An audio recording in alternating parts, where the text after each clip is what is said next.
alive!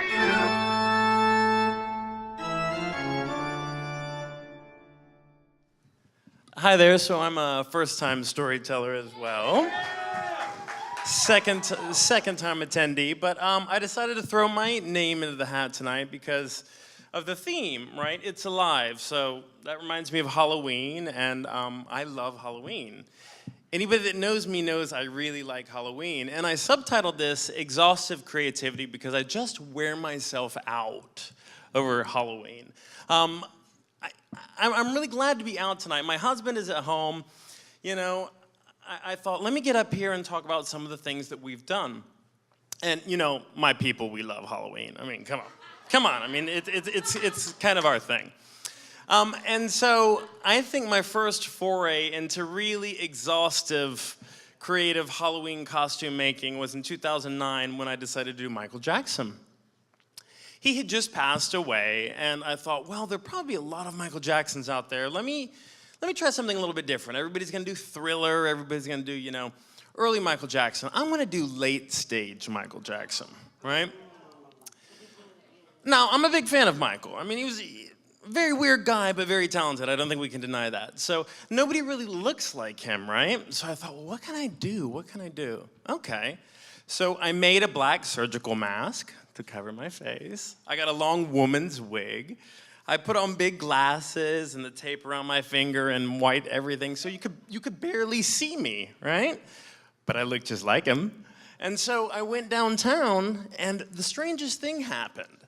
Because he had just passed away, people were relating to me as if I was him. Now, I mean, don't get me wrong, I was kind of really hamming it up. I was like, hello, you know, how you doing?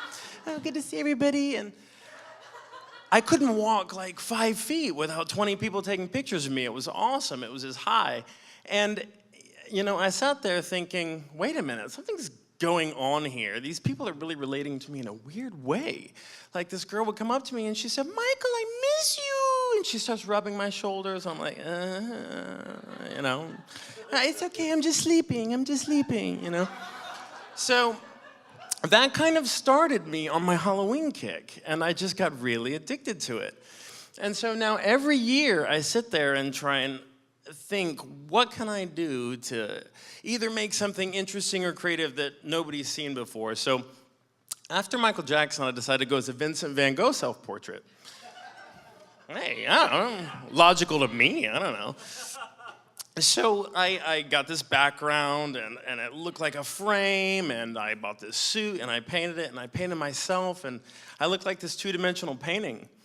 And we went downtown, me and my friends, and I'll tell you a little bit about them in a minute, because they're really creative and crazy, too. And I'm like, well, the downtown Halloween crowd is not exactly highbrow. I don't know how this is going to go, if they're going to recognize me, if anything. And I started walking on the street, and people started screaming, Van Gogh, Van Gogh. And I'm like, okay, this is really cool. I could get into this each Halloween, right? So there are these spontaneous moments of creativity that happen if you go downtown at Halloween. I don't know if any of you have ever done it, but it's a blast. You should do it. I think my favorite moment of that night during my Vincent van Gogh phase was when these drag queens came up. They were dressed as French maids, and they just started dusting the painting. And so I was just standing there, you know. It was just awesome. It was just a spontaneous thing. So the next year I said, well, what else can I do? What else can I do? And I thought, okay, how about that famous National Geographic portrait of the Afghan girl with the green eyes, right? And the red. I don't know, again, logical to me. So I never put these things together too far in advance, and that's why I said this is exhaustive creativity for me. Because I wait until like a week before Halloween, I don't know, and then I stay up, you know, 5 nights making it. So I went downtown, I had my plexiglass frame I made, I printed the National Geographic, the lettering, the everything, and I had this wig on, I mean, you know, I had these green contact lenses in, and I would just walk around downtown. And it worked really, really well. I had a lot of fun with it. I've done some other crazy costumes. I went as a Chinese terracotta warrior, but my friends, they do some really ridiculous things too. Last year, my friend Jean, he went as a butterfly. Well, that doesn't sound, you know, very creative, does it? Well, imagine a, you know, 4-foot and change gay Puerto Rican with 12-foot long butterfly wings. Just It was amazing. It was amazing. I mean, I thought I exhaust myself on the costumes. He really exhausted himself on that one. So my husband, who, bless his heart, is home with our son right now and letting me out tonight, he doesn't do drag normally, except Halloween's. And one year we were in Vegas and he decided, I bet Vegas has some crazy wigs. Maybe I can find something for really creative costume. So we found this place and it was in a flea market, like off the strip, right? And it was run by these old queens. It was fabulous. They have these wigs for these showgirls. And my husband said, well, I want the wig to be really big. So I'm gonna buy 3 of these. And if you can put them together and make something huge, you know, that would be great.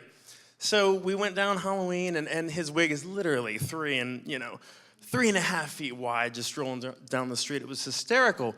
But everywhere you go downtown on Halloween, it's nothing but an explosion of creativity. Anybody can be a zombie. Anybody can be a vampire, right?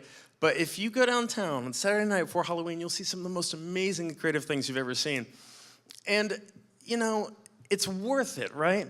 Sometimes we say, well, I don't think I want to put something together. I'm too tired, you know, I'm exhausted. But then whatever it is, whether it's a piece of music, whether it's a creative project at work, if you put the effort into it, if you decide to follow through, you're going to come out with something good no matter, you know, what it is. And so I guess what I'm trying to get at is don't be afraid to let it all hang out. No matter what you're doing, you can put your heart into it, you can put your soul into it, you can wear yourself out and have your own exhaustive creativity.